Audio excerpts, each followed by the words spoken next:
Hey everyone, it's not the morning, but we're doing the live now while there's still daylight. Welcome to the Everyday with Meg show, where I go live and we talk about all the things. So, today we're talking about how to navigate overwhelm.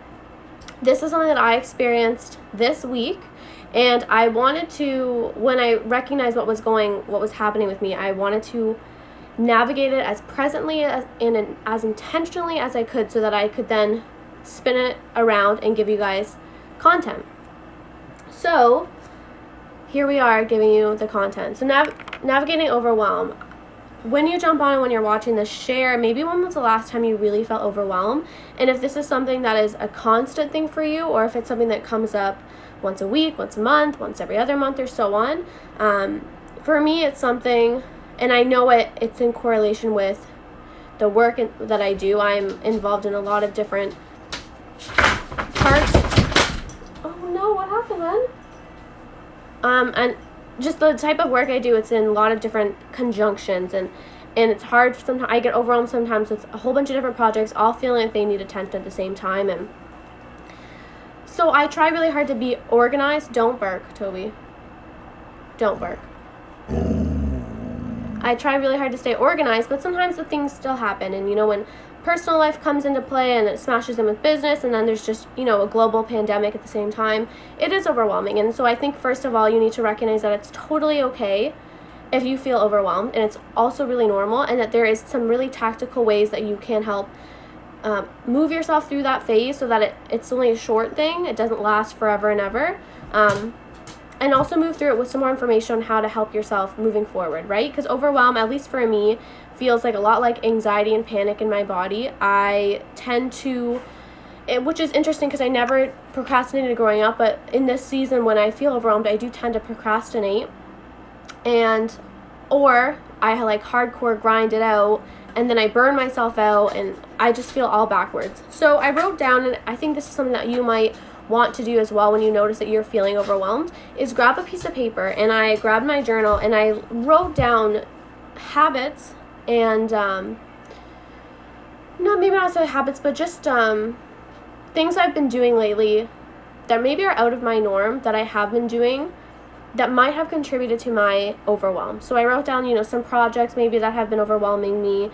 I also wrote down that I've been going to bed late and I've been working late. And so if you know me, you know that I'm a morning person, and working late is something I try not to do because, I'm recognizing now, I come back to it when I do stay up and I work late, my whole sleep schedule is off. I go to bed with a really full mind, which means I'm not sleeping that great, and then I wake up in the morning, and instead of feeling excited and creative like I normally do and energized, my mind and body are still processing the work in the day before. So then I feel bad about myself. My morning routine's not quite on par, and I'm not getting as much done as early in the day as I like to, so I feel productive. So you can see how just that one choice of staying up late multiple days in a row, whether it was to do work or not, really threw me off.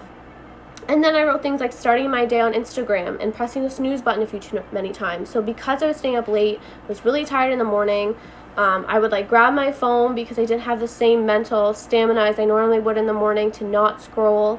And that means that I was missing my morning routine. And so it is a really short, condensed version. I wasn't doing as much personal development as I normally would. Maybe wasn't meditating as long as I would have liked to. And sometimes even rushing right through my morning routine just to get to work. I maybe wasn't quite eating enough, maybe I wasn't drinking quite enough water, and then also that trickled into unrealistically making my to-do list for the day and thinking I was going to get done so much more than I thought, when really I should have looked at the day as a whole, personal, what was going on personally for me, my energy levels, and so on, and being more specific about that. So there's a few more here, like procrastinating over rest. I think this is a big one. If you're like me, rest is important, but rest is harder for me. And I was procrastinating instead of resting. So even though I was scrolling my phone, or I was choosing to do something else, catch up on a show, I wasn't really allowing my body to rest. At the same time, in the back of my head, I was thinking I should be doing this, or I should be getting this done, or when am I going to do this, or just thinking about how tired I was feeling. And that's not real rest. When you plan rest out strategically and specifically, you get the most out of it. You can unplug. I don't have to be on my phone for that time. I really allow myself to enjoy and reset and step back, and I wasn't doing that when I was procrastinating. So there really is a difference. Even though you're not working, even though you're unplugged, you're not really filling up your battery like you would. Okay. Next thing is to recognize how it feels physically and emotionally in the body when you're overwhelmed, so you can catch that sooner rather than later. So these are like tactical specific things that I was doing that was contributing to the overwhelm, but I want you to think about how you were feeling.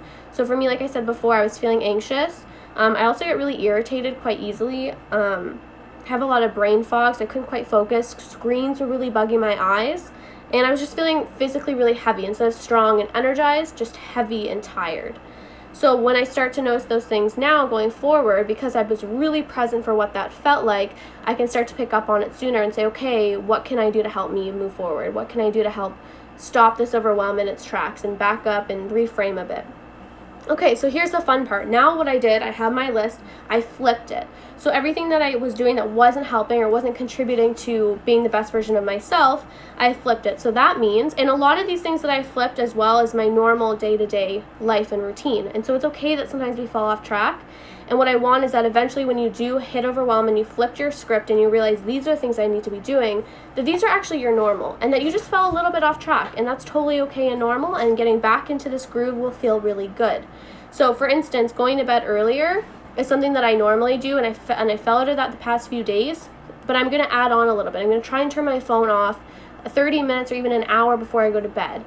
And I really love to read, so for me, I'm going to, turn my phone or not touch my phone and focus on reading instead, because blue screen and the way the brain works and keeping your head spinning all night contributes to not sleeping as well and as deeply as you can. So think about that for yourself. If you wake up a lot in the night, is there a way that you could get away from screens at least 30 minutes before you go to bed? Super easy, and the first few days is going to be hard and uncomfortable, but you can totally do it. Starting the day without hitting snooze.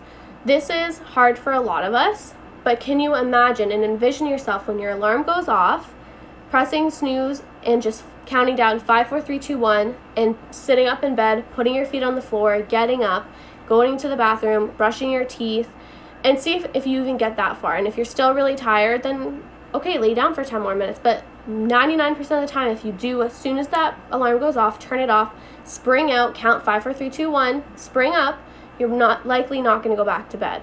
So I've been trying to work on that. It's hard, but again, it's like any habit. The more you do it, the better you'll get. Waking up at a specific time, reading before bed, my morning routine. And then normal things like my movement schedule, meal planning and meal prepping. Another helpful tip is time stamping your to-dos. So when it comes to overwhelm, I look at my to-do list and I'm like, I don't even know where to start because it feels like everything's a priority. So think about your to-do list. Are you feeling like you're in the same boat where you look down and you're like, I don't even know where to start? The first step to help navigate that for me has been to timestamp things. So put an estimate beside it. How long do you think some of these tasks will take? Some things, if it's like an admin task, might only take 2 minutes. Some things are going to take 10 minutes. Some things are going to take an hour. Can you timestamp those?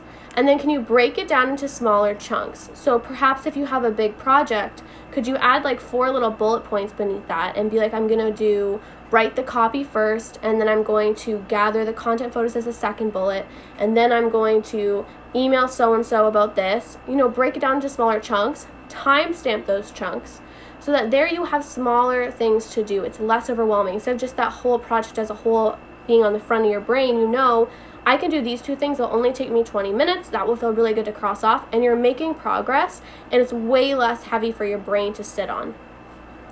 And then the next one I want to share is planning 3 days in advance instead of maybe the whole week. So in the season that we're in, it feels like things are changing really quickly, and sometimes out of the blue, events are canceled, things are changed, different rules, different ways to navigate things. It's overwhelming. Life is overwhelming right now, it feels like. So instead of maybe planning a month in advance or even 7 days in advance, if you sound like me and you like to be super organized, can you perhaps just focus on what the next 3 days look like in more detail? So what time are you going to wake up?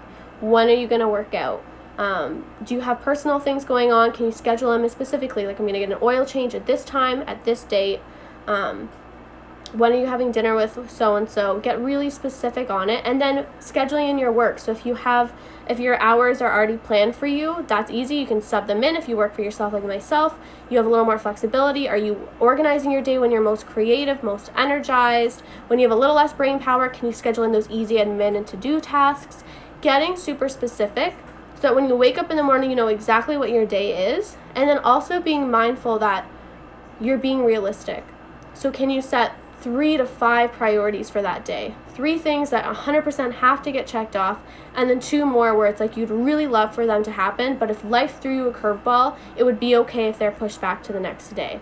That has been helpful for me, so that when I wake up, I'm not looking at this huge to-do list of like, oh my gosh, where do I start? Everything feels so crazy. Can you get specific on exactly which 3 tasks you're going to start with, which 2 you're going to get to if you possibly can, and then what time of day are you going to get those 3 tasks done, and how long are they going to take you?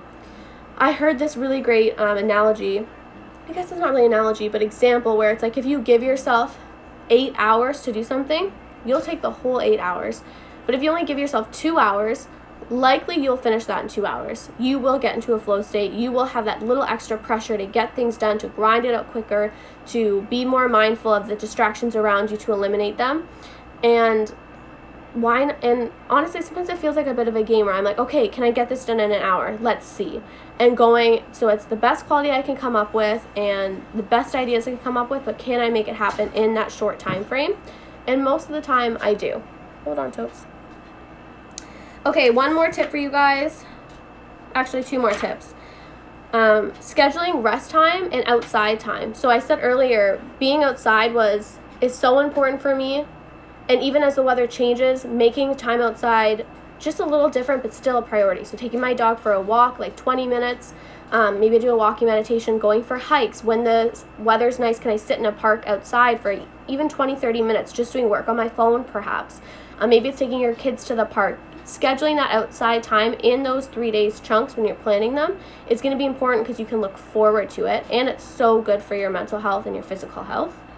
And then planning your rest as well. So being specific about when you're going to rest, not procrastinate, rest. And what does that look like? Watching a movie, reading a book. Maybe it's like cooking with someone that you love. Maybe it's whatever it is for you, but I want that to really be self-care and rest, not procrastinating. Okay? One more tip, no scrolling in the morning or at night. Do you think you can do it? It's hard. It's hard, especially if it's already something you're doing now. But think about in the morning, as soon as you pick up your phone, you're being bombarded by everybody else's life, everybody else's projects, what they're doing, their thoughts. And if you're like me, your feed is generally pretty positive. It's full of a lot of motivating content and good ideas and concepts, but I immediately kind of get into work mode and I go check my DMs and email people back and I add things on my to-do list, or I have this creative idea and I'm just hit with kind of everybody else's ideas instead of really marinating and recognizing, how am I feeling today? How do I need to show up? What can I do to bring up my spirits if perhaps I didn't wake up feeling my best? And, oh, sorry, just my neighbor distracts me. And then at night, try not to scroll your phone because it's the same thing. You go to bed with everybody else's shit on your mind, and sometimes when your mind's a little bit more tired, that ego and that negative voice is going to come in a lot stronger. And I've gone to bed a lot of times with my head just kind of spinning, and I had to force myself off my phone. So in what ways can you learn to set your phone even on the other side of the room, or if you have an Apple phone, there's time limits you can set on apps where like the apps literally go gray. So you're like, oh yeah, I'm not going to open this. And choosing a different habit, reading a book, whatever it is. Okay. Now, to close it off, before we thought about how we were physically and emotionally feeling and mentally when we were overwhelmed. And those were kind of negative feelings, things that don't feel so great, but recognizing that they showed up and it's okay. When you implement more positive habits, and I just gave you a whole bunch of different ideas, think about how you feel when you're taking care of yourself in that way. I feel energized, I feel creative, I feel really focused and clear, I feel determined. Some days I feel so unstoppable. I'm like, I'm going to make it through. Everything's figure-outable. I feel more social, more excited to engage with you guys on social media, more excited to call up a friend and catch up. These are all things that show up, and that's a huge difference from feeling crappy and overwhelmed. Such a huge difference. And a lot of those things are in our control, right? So it's worth putting the phone down 30 minutes early before bed so that you wake up the next day feeling energized. It's worth committing to moving your body every day if that means that your head's more focused and you're not feeling that brain fog. So I want you to think about what the sacrifice is and what the gain is at the end, and just focus on that. I have a really good friend of mine who I was talking to about this yesterday, And he said that whether he has to grind it out or take rest, but when he is choosing to grind it out and push through, what he does is he focuses on how good it will feel when it does get done. He focuses on that end feeling, being able to check that off the list, being able to say, okay, I'm done, that's crossed, and get that off the back burner, get that out of my head, it's done. So focusing on that feeling, and it's similar to when you're on the other side of overwhelm. Can you focus on how good that feels and use it as your motivation to keep positive habits alive and to drop the ones that aren't serving you? And accepting that being overwhelmed is human, and sometimes not everything is in our control, but those little habits are, and our perspective is. And it's not a huge sacrifice to go to bed 30 minutes early. It's not a huge sacrifice to drink water instead of pop, to move our body instead of catch up on a Netflix episode. These things are going to contribute to our life, our quality of life, the quality of our family's life and our friends, and the work we bring to the world and how we show up just by doing simple things. And it's not hard. It's really not hard. And the great thing is you have a ton of support. So if you need me, I'm here to chat about it. I'm here to share as I go. But I hope that this is helpful today, and I'll talk to you guys soon.